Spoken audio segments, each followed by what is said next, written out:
നമ്മൾ സംസാരിക്കുന്നത് അലർജിയെക്കുറിച്ചാണ്.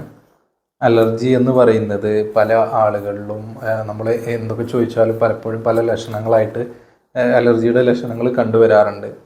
ചില ആളുകൾക്ക് തുമ്മലായിരിക്കും, ചില ആളുകൾക്ക് ചൊറിച്ചിലായിട്ട് ഉണ്ടാവും, ചില ആളുകൾക്ക് മൂക്കുന്ന ഒലിപ്പായിട്ട് ഉണ്ടാവാറുണ്ട്, മൂക്കടപ്പായിട്ട് ഉണ്ടാവാറുണ്ട്.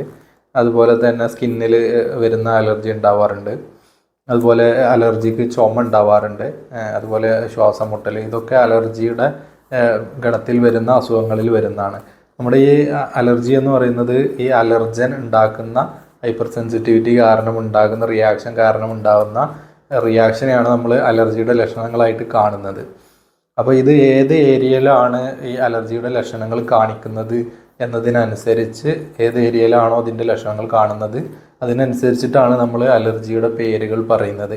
പലപ്പോഴും മൂക്കിൽ വരുന്നതിന് നമ്മൾ അലർജിക് റൈനൈറ്റിസ് എന്നും അലർജിക് കൺജങ്ക്റ്റിവൈറ്റിസ് എന്ന് കണ്ണിൽ വരുന്നതിനെയും തൊണ്ടക്ക് വരുന്നതിനെ അങ്ങനെ പറയാറുണ്ട്. അതുപോലെ തന്നെ നമ്മുടെ അലർജിക് ആസ്മ, അലർജിക് ബ്രോങ്കൈറ്റിസ് ഒക്കെ നമ്മൾ ഈ അലർജിന് ഏത് ഭാഗത്താണോ വരുന്നത്, അലർജിക് റിയാക്ഷൻ ഏത് ഭാഗത്താണോ വരുന്നത് അതിനനുസരിച്ചിട്ടാണ് നമ്മൾ ഇതിൻ്റെ പേരുകൾ പറയുന്നത്. ഇതിൻ്റെ ബേസിക് ആയിട്ടുള്ള കാരണം വരുന്നത് ഹൈപ്പർ സെൻസിറ്റിവിറ്റിയാണ്. ഇത് സെൻസിറ്റിവിറ്റി വരുന്നത് നമ്മുടെ ശരീരങ്ങളിൽ രോഗപ്രതിരോധ ശേഷിയുടെ ഭാഗമായിട്ട് ഉണ്ടാവുന്ന നമുക്കൊരു നോർമലായിട്ടുള്ള ഒരു റിയാക്ഷൻ ഉണ്ടാവും. ഈ റിയാക്ഷൻ തന്നെ അലർജി ഉള്ള ആളുകളിൽ അമിതമായിട്ടായിരിക്കും. നോർമലായിട്ട് ഉണ്ടാവേണ്ട, ഇപ്പോൾ നമുക്കൊരു പൊടി വരുമ്പോൾ ഒരു തുമ്മുന്നത് ഒക്കെ നോർമലായിട്ട് എല്ലാവരും ചെയ്യുന്നതാണ്. ഇത് തന്നെ അലർജി ഉള്ള ആളുകളിൽ നമ്മൾ പലപ്പോഴും ഇങ്ങനെ നന്നായിട്ട് അമിതമായിട്ട് തുമ്മുന്നതൊക്കെ കാണാറുണ്ട്. അപ്പോൾ ഈ നോർമലായിട്ടിരിക്കേണ്ട ഒരു റിയാക്ഷൻ അത് അമിതമാകുന്നതിനെയാണ് നമ്മൾ അലർജി എന്ന് പറയുന്നത്. ഇനി നമ്മൾ സംസാരിക്കുന്ന അലർജിയുടെ കാരണങ്ങൾ എന്തൊക്കെയാണ് എന്നുള്ളതാണ്. അലർജിക്ക് പല കാരണങ്ങൾ ഉണ്ടാവാറുണ്ട്. ഈ അലർജി ഉള്ള ആൾക്കാണ് ഏറ്റവും അധികമായിട്ട് എന്തുകൊണ്ടാണ് ഈ അലർജി ഉണ്ടാവുന്നത്, അല്ലെങ്കിൽ ഈ അലർജി എന്തുകൊണ്ടാണ് ട്രിഗർ ചെയ്യുന്നത് എന്നൊക്കെ അറിയാൻ കഴിയുക ഈ അലർജി ഉള്ള ആൾക്കാണ്. അപ്പോൾ എന്ത് കാരണം കൊണ്ടാണ്, പൊടിയാണോ അല്ലെങ്കിൽ തണുപ്പാണോ അല്ലെങ്കിൽ വെള്ളം കുടിക്കുമ്പോഴാണോ, തണുത്ത വെള്ളം കുടിക്കുമ്പോഴാണോ അല്ലെങ്കിൽ വേറെ എന്തെങ്കിലും കാരണങ്ങളാണോ എന്നൊക്കെ, ചില ഭക്ഷണങ്ങൾ കഴിക്കുന്നത് കൊണ്ടാണോ എന്നൊക്കെ അറിയാൻ കഴിയുന്നത് ഈ അലർജിയുടെ ലക്ഷണങ്ങൾ ബുദ്ധിമുട്ടുള്ള ആൾക്ക് തന്നെയാണ്. പലപ്പോഴും ക്ലിനിക്കിലൊക്കെ വരുന്ന ആളുകൾ ഇന്ന പൊടിയുടെ അലർജി ഉണ്ട് അല്ലെങ്കിൽ തണുപ്പിൻ്റെ അലർജി ഉണ്ട് എന്ന് തന്നെ നമ്മളോട് ഇങ്ങോട്ട് തന്നെ പറയാറുണ്ട്. ഇതിൻ്റെയൊക്കെ കാരണം വരുന്നത് അവരുടെ എക്സ്പീരിയൻസിൽ നിന്നൊക്കെ അവർക്ക് മനസ്സിലായിട്ടുള്ള ചില കാരണങ്ങളാണ്. ചില വസ്തുക്കൾ അവർക്ക് പ്രത്യേകിച്ച് അലർജി ഉണ്ടാക്കുന്നു. ചില പാല് കുടിക്കുമ്പോൾ, ചില മുട്ട കഴിക്കുമ്പോൾ, അല്ലെങ്കിൽ ചിലപ്പോൾ ബീഫ്, ഇങ്ങനെ ചിക്കൻ കഴിക്കുമ്പോഴൊക്കെ പലപ്പോഴും പല അലർജി ഉണ്ടാവാറുണ്ട്. ഇതിൽ ഇങ്ങനെ ഉണ്ടാവുന്ന അലർജി കാരണം ഒരുപാട് ലക്ഷണങ്ങൾ ഉണ്ടാവാറുണ്ട്. അതിൽ ഇമ്പോർട്ടൻ്റ് ആയിട്ടുള്ള ലക്ഷണമാണ് മൂക്ക് വെച്ച് തുമ്മൽ, അതുപോലെ തന്നെ മൂക്കടപ്പ് എന്നുള്ള 2 ലക്ഷണങ്ങളാണ് മൂക്കിൻ്റെ ഏരിയയിൽ നമ്മൾ കണ്ടുവരുന്നത്.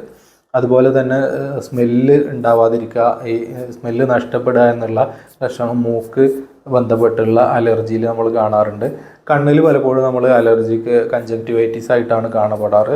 അതുപോലെ തന്നെ കണ്ണിന് വരുന്ന ചൊറിച്ചിൽ, വെള്ളം ഒലിക്കുന്നത്, പീള നിറയുന്നത് ഒക്കെ അലർജിയുടെ കണ്ണിനുള്ള ലക്ഷണങ്ങളായിട്ട് നമുക്ക് പലപ്പോഴും കാണാറുണ്ട്. അതുപോലെ തന്നെയാണ് തൊണ്ടയ്ക്ക് വരുന്ന അലർജിക് ഫാരിഞ്ചൈറ്റിസ് ഉണ്ടാവാറുണ്ട്. തൊണ്ടയിൽ ഇങ്ങനെ കിച്ച് കിച്ച് പോലെ ഒരു സൗണ്ട് ഉണ്ടാക്കുന്നത് വഴി, അതുപോലെ ഉറങ്ങുമ്പോഴുള്ള ബുദ്ധിമുട്ട്, ചൊറിച്ചിൽ, ചുമ ഒക്കെ തൊണ്ടയിൽ വരുന്ന ഉണ്ടാവാറുണ്ട്. അതുപോലെ തന്നെയാണ് അലർജിക് ബ്രോങ്കൈറ്റിസ് എന്ന് പറയുന്നത്. ഇത് നമ്മുടെ റെസ്പിറേറ്ററി സിസ്റ്റത്തിൽ താഴോട്ട് പോകുന്നത് വഴി ഈ ബ്രോങ്കസിൽ എത്തുമ്പോഴാണ്, ആ ബ്രോങ്കസിൻ്റെ ഏരിയയിൽ വരുന്ന അലർജി റിയാക്ഷൻ കാരണമാണ് ഈ അലർജിക് ബ്രോങ്കൈറ്റിസ് ഉണ്ടാകുന്നത്. അലർജിക് ബ്രോങ്കൈറ്റിസ് പലപ്പോഴും നമ്മൾ ചുമയാണ് ഉണ്ടാവാറ്.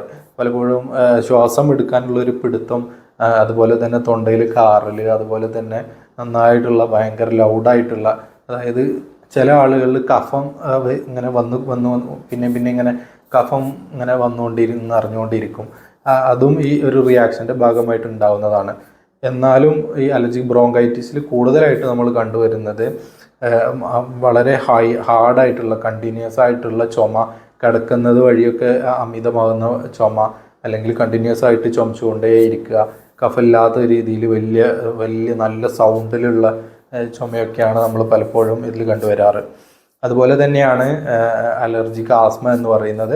അത് കുറച്ചും കൂടെ താഴെ നമ്മുടെ ലങ്സിലേക്ക് അലർജി റിയാക്ഷൻ വരുമ്പോഴാണ് നമ്മൾ പലപ്പോഴും ഈ അലർജിക്ക് ആസ്മ എന്നുള്ള ഒരു കണ്ടീഷനിലേക്ക് എത്താറ്.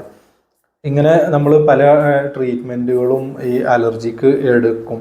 ഇങ്ങനെ പല ആൻറ്റിഹിസ്റ്റമിൻ മെഡിസിനുകളും അലർജിയുടെ ലക്ഷണങ്ങൾ കുറക്കാനൊക്കെയുള്ള മെഡിസിൻസ് ഒക്കെ നമ്മൾ പ്രൈമറി ആയിട്ട് തന്നെ പലപ്പോഴും പല ഡോക്ടേഴ്സിൻ്റെ അടുത്തൊക്കെ പോയിട്ട് നമ്മൾ ട്രീറ്റ്മെൻറ്റ് എടുക്കാറുണ്ട്.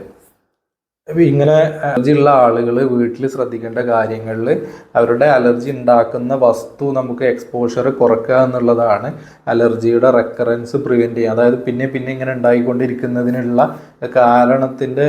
കാരണം ഒന്ന് പ്രിവെൻറ്റ് ചെയ്യാൻ വേണ്ടിയിട്ട് നമുക്ക് ചെയ്യാൻ പറ്റാവുന്ന കുറച്ച് കാര്യങ്ങളുണ്ട്. പ്രധാനമായിട്ടും അലർജി ഉണ്ടാക്കുന്ന കാരണങ്ങളിൽ വരുന്നതാണ് പൊടി എന്ന് പറയുന്നത്. അപ്പോൾ നമ്മൾ വീട്ടിൽ അല്ലെങ്കിൽ ഓഫീസിലൊക്കെ നമ്മൾ പൊടിയുടെ എക്സ്പോഷർ കുറക്കുക എന്നുള്ളതാണ്. അതിന് വേണ്ട മാർഗ്ഗങ്ങൾ ഒന്ന് പ്രോപ്പറായിട്ടുള്ള ക്ലീനിങ്, വെന്റിലേഷന്, അതുപോലെ നമ്മുടെ കർട്ടനുകൾ, അതുപോലെ നിലത്തിടുന്ന മാറ്റ്, ഇങ്ങനെയുള്ളതൊക്കെ റെഗുലറായിട്ട് ക്ലീൻ ചെയ്യുക. ബെഡ്ഷീറ്റ് ക്ലീൻ ചെയ്യുക. ഇങ്ങനെയുള്ളതൊക്കെ പൊടി നിൽക്കാനുള്ള ഒരു സാഹചര്യം ഒഴിവാക്കുക എന്നുള്ളതാണ് അതിൽ ചെയ്യാനുള്ളത്. അതുപോലെ തന്നെ നമുക്ക് തണുപ്പാണ് എന്നുണ്ടെങ്കിൽ തണുപ്പ്, അതുപോലെ AC അവോയ്ഡ് ചെയ്യുക. അതുപോലെ ഡയറക്റ്റ് ഫാന് ഒഴിവാക്കുക. റൂമിൽ ഇട്ടെങ്കിൽ വളരെ ചെറിയ സ്പീഡിലൊക്കെ ഫാൻ ഉപയോഗിക്കുന്ന രീതിയിലാക്കുക. ഇങ്ങനെയുള്ള കാര്യങ്ങൾ, അതായത് തണുത്ത ഭക്ഷണങ്ങൾ, തണുത്ത വെള്ളം, ജ്യൂസ് കാര്യങ്ങൾ ഒക്കെ കുടിക്കുന്നതൊക്കെ ഒഴിവാക്കാം. അതുപോലെ പെറ്റ്സ് ഉണ്ടാക്കുന്ന അലർജി ഉണ്ടാവാറുണ്ട്. ഈ പൂച്ചകളുടെയും നായയുടെയും ഒക്കെ രോമങ്ങൾ പലപ്പോഴും പല ആളുകൾക്കും അലർജി റിയാക്ഷൻ ഉണ്ടാക്കുന്നതായിട്ട് കാണാറുണ്ട്. അപ്പോൾ അങ്ങനെയുള്ളവർ അതൊന്ന് അവോയ്ഡ് ചെയ്യാൻ നോക്കുക. ചില ആളുകളിൽ ഭക്ഷണങ്ങളിൽ വരുന്ന സാധനങ്ങൾ കാരണം, അതുപോലെ പല പ്രോട്ടീനുകളൊക്കെ കാരണം ഈ അലർജി ഉണ്ടാവാറുണ്ട്. അങ്ങനെ ഉണ്ടാകുന്ന പ്രോട്ടീനുകളുടെയൊക്കെ നമ്മൾ പറയുന്നതാണ്, അലർജി ഉണ്ടാക്കുന്ന വസ്തുക്കളിൽ പറയുന്നതാണ് അലർജൻ എന്ന് പറയുന്നത്. ഈ അലർജി ഉണ്ടാകുന്നത് വഴി നമ്മുടെ ബോഡിയിൽ ഉണ്ടാകുന്ന ഹിസ്റ്റമിൻ റിയാക്ഷൻ കാരണം പല ഏരിയകളിൽ ഉണ്ടാകുന്ന പല ലക്ഷണങ്ങളാണ് നമ്മൾ ഈ പറഞ്ഞതൊക്കെ. അങ്ങനെ തന്നെ അലർജി ഉണ്ടാകുന്ന ആളുകളിൽ നമുക്ക് പലപ്പോഴും ഇത് ഇവാലുവേറ്റ് ചെയ്യാൻ വേണ്ടിയിട്ടുള്ള ഒരുപാട് ടെസ്റ്റുകളുണ്ട്. നമ്മൾ അതിൽ പ്രധാനമായിട്ട് ചെയ്തിരിക്കേണ്ട ടെസ്റ്റുകളാണ് IgE എന്ന് പറയുന്നതും അതുപോലെ AIC എന്ന് പറയുന്നതും ബ്ലഡ് ടെസ്റ്റുകളാണ്. ഇത് നമുക്ക് പലപ്പോഴും IgE ചെയ്യുന്നത് നമ്മുടെ ബോഡിയിലുള്ള ഇമ്മ്യൂണോഗ്ലോബുലിൻ E എത്രത്തോളം കൂടുതലുണ്ട്, അലർജിക് റിയാക്ഷൻ കാരണം എത്രത്തോളം ബോഡിയിലുണ്ട് എന്ന് അറിയുന്നതിന് വേണ്ടിയിട്ടാണ്. ഇത് നമുക്ക് പിന്നീട് ചികിത്സയിൽ ഉപയോഗപ്പെടുന്നതാണ്. അതുപോലെ തന്നെ AIC എന്ന് പറയുന്ന ഈസനോഫിൽ എന്ന് പറയുന്ന അബ്സല്യൂട്ട് ഈസനോഫിൽ കൗണ്ടും നമ്മളൊന്ന് ചെക്ക് ചെയ്യേണ്ടതായിട്ടുണ്ട്. അതുപോലെ തന്നെ അതിൻ്റെ കൂടെ നമ്മൾ ചെയ്തിരിക്കേണ്ട മറ്റ് ടെസ്റ്റുകളാണ് വൈറ്റമിൻ Dയുടെയും അതുപോലെ തന്നെ തൈറോയിഡ് ഉണ്ടോ എന്ന് നമുക്ക് ജസ്റ്റ് ഒന്ന് റൂൾ ഔട്ട് ചെയ്യാൻ വേണ്ടിയിട്ടുള്ള 2 ടെസ്റ്റുകളാണ്. അതുപോലെ തന്നെ അലർജി കണ്ടുപിടിക്കുന്നത്, എന്ത് വസ്തുവാണ് നമുക്ക് ഇങ്ങനെ അലർജി ഉണ്ടാക്കുന്നത് എന്നുള്ളത് കണ്ടുപിടിക്കാൻ വേണ്ടിയിട്ടുള്ള 2 ടെസ്റ്റുകളാണ് അലർജിക് പ്രിക് ടെസ്റ്റും അലർജിക് പാച്ച് ടെസ്റ്റും. അലർജിക് പ്രിക് ടെസ്റ്റ് എന്ന് പറയുന്നത് നമ്മളെ ഈ ഒരുപാട് പ്രോട്ടീനുകൾ അല്ലെങ്കിൽ ഒരുപാട് അലർജിൻ എടുത്തിട്ട് അത് നമ്മളെ സ്കിന്നിൽ ഇങ്ങനെ കുത്തി വെച്ചിട്ട് നോക്കിയിട്ട് ഏത് ഭാഗത്താണോ റിയാക്ഷൻ ഉണ്ടാവുന്നത് എന്ന് നോക്കുന്ന ഒരു ടെസ്റ്റാണ്. അതുപോലെ തന്നെ അലർജിക് പാച്ച് ടെസ്റ്റ് എന്ന് പറയുന്നത് ഇതേപോലെ അലർജിക് പ്രോട്ടീൻസ് നമ്മളെ സ്കിന്നിൽ ഒട്ടിച്ച് വെച്ചതിന് ശേഷം ഏതൊക്കെ ഭാഗത്താണ് റിയാക്ഷൻ ഉണ്ടാവുന്നത് എന്ന് നോക്കുന്ന ഒരു ടെസ്റ്റാണ് അലർജിക് പാച്ച് ടെസ്റ്റ് എന്ന് പറയുന്നത്. ഇങ്ങനെ നമ്മൾ ഡയഗ്നോസ് ചെയ്തതിന് ശേഷമാണ് നമ്മുടെ ട്രീറ്റ്മെൻറ്റ് സൈഡിലേക്ക് വരുന്നത്. നമ്മൾ പലപ്പോഴും പല ട്രീറ്റ്മെൻറ്റ് എടുത്താലും പലപ്പോഴും ലക്ഷണങ്ങൾ നമ്മൾ മെഡിസിൻ എടുക്കുമ്പോൾ കുറയും, പിന്നെ അത് തിരിച്ചു വരും. അങ്ങനെയാണ് സാധാരണ അലർജിക് റിയാക്ഷൻസ് കണ്ടുവരാറ്. അപ്പോൾ ഇതിൻ്റെ പ്രധാന കാരണം എന്താണെന്ന് വെച്ചാൽ അവരുടെ ബോഡിയിലുള്ള ഈ ഹൈപ്പർ സെൻസിറ്റിവിറ്റി കുറയാത്തതാണ്. നമ്മുടെ ഹോമിയോപ്പതി ട്രീറ്റ്മെൻറ്റ് കാരണം നമുക്ക് ഹോമിയോപ്പതിയിൽ 2 തരത്തിലുള്ള ചികിത്സയാണ്. അതായത് ലക്ഷണങ്ങൾക്കുള്ള അലർജിയുടെ എന്ത് ലക്ഷണങ്ങളാണോ കണ്ടുവരുന്നത് അതിനുള്ള ഒരു ചികിത്സയുമുണ്ട്. അതുപോലെ തന്നെ അലർജിയുടെ ഈ ഹൈപ്പർ സെൻസിറ്റിവിറ്റി കുറച്ച് കൊണ്ടുവന്നിട്ട് അതൊരു ബാലൻസ്ഡ് സ്റ്റേറ്റിൽ നിർത്താൻ വേണ്ടിയിട്ടുള്ള ഒരു ട്രീറ്റ്മെൻറ്റും ഉണ്ട്. ഇത് ഓരോ രോഗികളിലും വ്യത്യസ്ത തരമായിട്ടാണ് നമ്മൾ ചികിത്സ വരാറ്.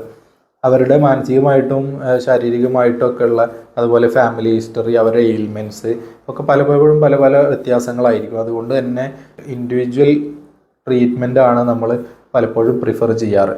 അങ്ങനെ ഓരോ ഈ ഹൈപ്പർ സെൻസിറ്റിവിറ്റി കുറച്ച് കൊണ്ടുവന്നത് വഴി അവർക്ക് എന്താണോ മുന്നേ അലർജി ഉണ്ടായിരുന്നത് അതിൽ നിന്ന് അവർക്ക് ഒരു പൂർണ്ണമായിട്ടുള്ള ഒരു മുക്തി നേടാൻ സാധിക്കാറുണ്ട്. നമ്മുടെ അലർജി ട്രീറ്റ്മെൻറ്റ് എടുക്കുമ്പോൾ ഇതിന് ഒരു ബ്ലഡിലെ IgEയുടെ ലെവലും അതുപോലെ AICയുടെ ലെവലും ഒക്കെ നോക്കിയിട്ടാണ് നമ്മളൊരു ട്രീറ്റ്മെൻറ്റ് പ്ലാൻ ചെയ്യാറ്.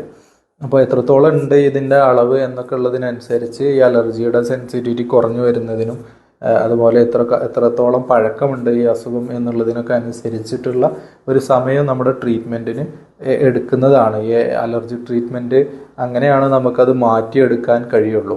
അലർജിയെക്കുറിച്ചോ കൂടുതൽ എന്തെങ്കിലും സംശയങ്ങളോ ബുദ്ധിമുട്ടുകളോ ഒക്കെ ഉണ്ട് എന്നുണ്ടെങ്കിൽ നമുക്ക് താഴെ കാണുന്ന വാട്സപ്പ് നമ്പർ ഞാൻ കൊടുക്കാം. ആ വാട്സപ്പ് നമ്പറിലൊന്ന് മെസ്സേജ് അയച്ചാൽ മതി. നമുക്ക് കൂടുതൽ സംശയങ്ങൾ എന്തെങ്കിലും ഉണ്ടെങ്കിൽ ഒന്ന് ക്ലിയർ ചെയ്യുന്നതായിരിക്കും.